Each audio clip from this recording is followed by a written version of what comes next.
Ryan Poles is not done spending yet. He just signed defensive end DeMarcus Walker to a 3-year deal worth $21 million total. What's going on, guys? I'm back with another Chicago Bears free agency update video, my fourth of the day, because Ryan Poles is going crazy spending money because we have so much money to spend. So subscribe to my channel if you guys want my thoughts on my analysis, my reactions to all the Bears signings. There's still going to be a bunch more coming if I had to guess, because even after this move, I think the Bears still have like 35-40 million to spend. Not sure how much exactly, but we still have money to spend even after all these moves. Okay, so stay tuned to my channel if you guys want my reaction to all those moves. But yeah, okay, so we finally got some defensive line help. Okay, it's about damn time, because I've been waiting for the Bears to sign somebody on the defensive line. We could not get Draymond Jones.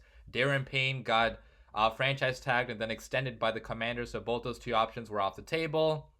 There weren't too many other like premium defensive tackles available, interior defensive linemen available on the market. We didn't sign any edge rushers either so far, but this is our first one. Okay, our first defensive end that we are signing, and it's a pretty decent signing. Okay, it's not really good. It's not like elite or anything. It could turn out to be really good. Okay, if DeMarcus Walker can turn into maybe like a Akeem Hicks type of player, then yeah, it's gonna turn out to be a pretty good signing. But on paper, it's nothing more than a solid signing, which is still really good for the Chicago Bears. Okay, given how bad our pass rush was last year. Okay, DeMarcus Walker broke out last year for the Tennessee Titans, had 7 total sacks. So coming off a career year, he only had about 4.5 sacks max before that, but didn't get much playing time before last year, so maybe that's why the sack production wasn't that high. But like I mentioned, guys, regardless, the Bears adding more bodies on the D-line, it's going to help us out no matter what with how bad the D-line actually was last year. So let's talk more about DeMarcus Walker and what it's going to bring to Chicago Bears. So Walker is 6'4", weighs 273 pounds. Makes sense because Eberflus loves the bigger guys at defensive end, the guys that weigh 260, 275, like a Dominique Robinson. So from his length and from his height and his weight, it all makes sense. It is an Eberflus guy, a scheme fit. He's not the most athletic though. If you look at his combine results, not really that good. He got drafted in the second round by the Denver Broncos of the 2017 NFL Draft. Played college football at Florida State University and didn't really do too much for the Broncos. He was mainly a rotational guy because the Broncos have had, pretty good defenses ever since 2017. So as a rotational guy in 2019, in 2020, he actually had 4 sacks, about 4.5 sacks in 2020. And, did pretty good as a rotational guy, but the Broncos could not afford him. He went to Houston after that, did not really do well in Houston in 2021, only had 2 sacks. But last year with the Tennessee Titans, he actually did break out, and for the first time during his NFL career, he actually had 7 sacks, 16 quarterback hits, 10 tackles for loss, 32 combined tackles, started 6 games. So still a rotational guy for the Tennessee Titans. So it makes me wonder if the Bears are signing him as a rotational guy or as a starter. I think they're trying to have the flexibility to do both. Okay, so if a good edge rusher does fall to them in the draft, and if Dominique Robinson breaks out or if Travis Gibson breaks out, then yeah, he could be a rotational guy for $7 million per year, which isn't bad for a rotational guy. Obviously, it is on the high end, but you're trying to have the flexibility to do both. Okay, I think that Eberflus and Poles do think that he could start for them if need be, but it's never a bad idea to add bodies to the D-line if you have the space to do so, because as we Bears fans know, you can never have enough talent on the defensive line. And last year, the Bears defensive line had no talent whatsoever. In fact, DeMarcus Walker had 16 quarterback hits last year. The Bears as a whole, okay, as the entire defensive line, only had 20 quarterback hits, which is crazy. I mean, our D-line was really bad, and yes, you could say DeMarcus Walker did play next to Jeffrey Simmons, so obviously that helps, but he still was very productive. The Bears obviously will be looking to still further address the D-line with a guy maybe in the draft, maybe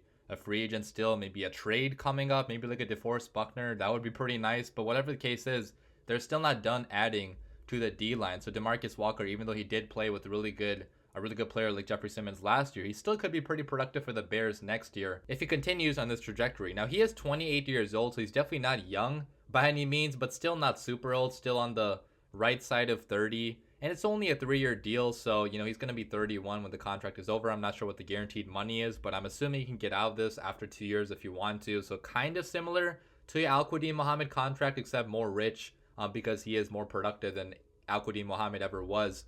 Coming from the Indianapolis Colts, so it makes sense to pay him, this much per year for 3 years. But overall, a pretty decent signing. He also has inside and outside versatility, according to what I'm seeing on PFF. So he's played both 3 technique and defensive end for the Tennessee Titans. So if he has to fill in, for whoever we cannot draft or whoever else we cannot sign I think that's why, Ryan Poles made this move, right? Because he does have the versatility to play both defensive tackle and defensive end. So if there are injuries too during the season, this is the guy that could step in and still hopefully produce for the Chicago Bears. So seeing that actually makes me feel a little bit better about the deal because, getting those versatile guys is definitely very important for football teams, and that's pretty good. And I also didn't talk about his run defense at all for some reason. I forgot about, talking about that, but it was really good last year. Okay, last year he was a pretty decent run defender. So he had 21 run stops, a pretty reliable tackler against the run. The Tennessee Titans had the #1 rushing defense in the NFL according to yards allowed totals. So obviously it wasn't the only reason for that. They had big boys like Jeffrey Simmons up front that definitely helped, but he was a part of, keeping the Titans at a respectable, not even respectable, like really good rushing yard allowed per game number. Obviously the Bears had one of the worst run defenses last year. So that's another area where this signing definitely could help. Again, you probably don't want to rely on this guy being a superstar for your defense because so far he's only been like a decent rotational guy. And last year he did break out when he did get many starting opportunities. But for the Chicago Bears, they still have to add more talent on the D-line. Like this cannot be the only move. There has to be a lot more coming in the draft and also maybe more signings coming in free agency. But as a rotational guy, this could actually turn out to be a pretty decent signing. And you never know. Okay, sometimes you can find steals like in Akeem Hicks back in 2016, 2015, whenever Ryan Pace signed him, okay? Getting those cheap defensive linemen coming off career years, sometimes it does work out for the better. So we'll see, what happens with DeMarcus Walker. But yeah, let me know what you guys think about the signing in the comments down below. I'm seeing right now, according to Courtney Cronin, it's actually a $16 million